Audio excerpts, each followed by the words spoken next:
Kitchen വേസ്റ്റിൽ നിന്ന് പച്ചക്കറിക്കുള്ള വളം ഉണ്ടാക്കാനുള്ള പരീക്ഷണത്തിൻ്റെ ആദ്യത്തെ സ്റ്റേജ് കംപ്ലീറ്റ് ആയി എന്ന് പറയാം. എന്ന് വെച്ചാൽ പെയിൻറ്റ് പാട്ടം നിറഞ്ഞു. ഞാൻ ചെയ്തുകൊണ്ടിരുന്നത് എൻ്റെ സുഹൃത്ത് പറഞ്ഞ പോലെ ഒരു ലെയർ വേസ്റ്റ് ഇടും, അതിൻ്റെ മുകളിൽ ഒരു ലെയർ കോക്കോപീറ്റ് അഥവാ ചകിരിച്ചോറ്, അതിൻ്റെ ചാക്കാണ് ഇടതുവശത്ത് കാണുന്നത്. അങ്ങനെ ഓരോ ദിവസവും ഇങ്ങനെ ചേർത്തുകൊണ്ടിരിക്കും. ഒരാഴ്ചയായിട്ടേ ഉള്ളൂ, അപ്പോഴേക്കും ഇത് ഏകദേശം നിറഞ്ഞു. ഇനി ഞാൻ കൂടുതൽ വേസ്റ്റ് ഇടാൻ ഉദ്ദേശിക്കുന്നില്ല, കാരണം കുറച്ച് ഗ്യാപ്പ് ഞാൻ ഇട്ട് വെച്ചിട്ടുണ്ട്, അല്ലെങ്കിൽ അങ്ങ് നിറഞ്ഞു പോകണ്ടെന്ന് വിചാരിച്ചിട്ടാണ്. അപ്പോൾ അതുകൊണ്ട് ഇവിടെ വെച്ച് നിർത്തുകയാണ്. ഈ ആദ്യത്തെ സ്റ്റേജ് കഴിഞ്ഞു. ഇനി ഞാനിത് അവിടെ എടുത്ത് സൂക്ഷിച്ച് വയ്ക്കും. എന്ന് വെച്ചാൽ അങ്ങനെ തന്നെ വയ്ക്കും. 2 മാസമൊക്കെ കഴിയുമ്പോൾ എന്താ സംഭവിക്കുന്നതെന്ന് നോക്കും. ഏതായാലും ഭാഗ്യവശാൽ ഇതുവരെ കാര്യമായിട്ടുള്ള മണമൊന്നുമില്ല. അതിൻ്റെ അടുത്ത് തൊട്ടടുത്ത് തന്നെയാണ് വെച്ചിരിക്കണേ, അവിടെ കാര്യമായിട്ട് മണമൊന്നും തോന്നുന്നില്ല. ഒരു പക്ഷേ ഒരു മുൻകരുതലായിട്ട് ഞാൻ കുറച്ച് കൂടുതൽ കോക്കോപീറ്റ് ഇടുന്നതുകൊണ്ടായിരിക്കാം തീരെ മണമില്ലാത്തത്. പിന്നെ സ്വല്പം മണമുള്ളത് ഇതിൻ്റെ അടിയിലുള്ള സ്ലറി വന്നിട്ടുണ്ട്, അത് ഞാൻ കാണിച്ചു തരാം. അതിന് മൂക്കടുത്ത് വെച്ച് കഴിഞ്ഞാൽ ചെറിയ മണമുണ്ട്.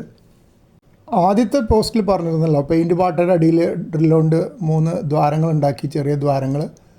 എന്നിട്ട് ഇതൊരു ബക്കറ്റാണ്, ആ ബക്കറ്റിനകത്താണ് ഈ പെയിൻറ്റ് പാട്ട ഇറക്കി വെച്ചിരിക്കുന്നത്. അപ്പോൾ ഒരാഴ്ച കൊണ്ട് കുറച്ച് സ്ലറി അടിയിലേക്ക് വന്നിട്ടുണ്ട്. അപ്പോൾ ഇതും വളമായിട്ട് ഉപയോഗിക്കാവുന്ന തന്നെയാണെന്നാണ് എൻ്റെ സുഹൃത്ത് പറഞ്ഞത്.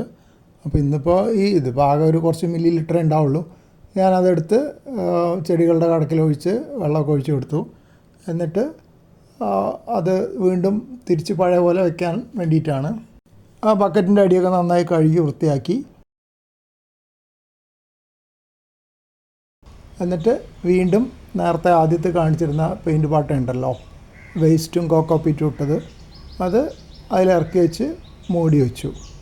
അപ്പോൾ ഇനിയുള്ളത് പ്രവർത്തനം നടക്കണം. ഇതിനകത്ത് ബാക്ടീരിയൽ പ്രവർത്തനമോ എന്തൊക്കെയാണെന്ന് വെച്ചാൽ നടന്ന് കുറച്ച് കാലം കൊണ്ട് ഇത് സൈസ് കുറയുന്നതാണ് പറഞ്ഞത്. അതായത് ഒരു പകുതിയൊക്കെയായി കുറയുന്നതാണ് പറഞ്ഞത്. പക്ഷെ അത് ഒരു പക്ഷേ വേസ്റ്റിൻ്റെ അളവ് അനുപാതം കൂടുതലുള്ളപ്പോഴായിരിക്കാം. ഇതിലിപ്പോൾ വേസ്റ്റിൻ്റെ അനുപാതം കുറച്ച് കുറവാണ്. അപ്പം കുറച്ച് കുറയായിരിക്കും. വേസ്റ്റ് ഡീഗ്രേഡ് ചെയ്യുമ്പോൾ എന്തായാലും കുറച്ച് കുറയാതിരിക്കില്ല. അപ്പോൾ 2 മാസമൊക്കെ കഴിയുമ്പോഴാണ് അതിനെടുത്ത് ചെടികൾക്ക് വളമായിട്ടിട്ട് കൊടുക്കാൻ പറ്റുന്നത്. ഇതിപ്പോൾ കൂടുതൽ കോക്കോപീറ്റ് ഉപയോഗിച്ചുകൊണ്ട് വളത്തിൻ്റെ അളവ് കുറവായിരിക്കും, കൂടുതലും കോക്കോപീറ്റ് ആയിരിക്കും. സാരമില്ല, ആദ്യത്തെ പരീക്ഷണമല്ലേ.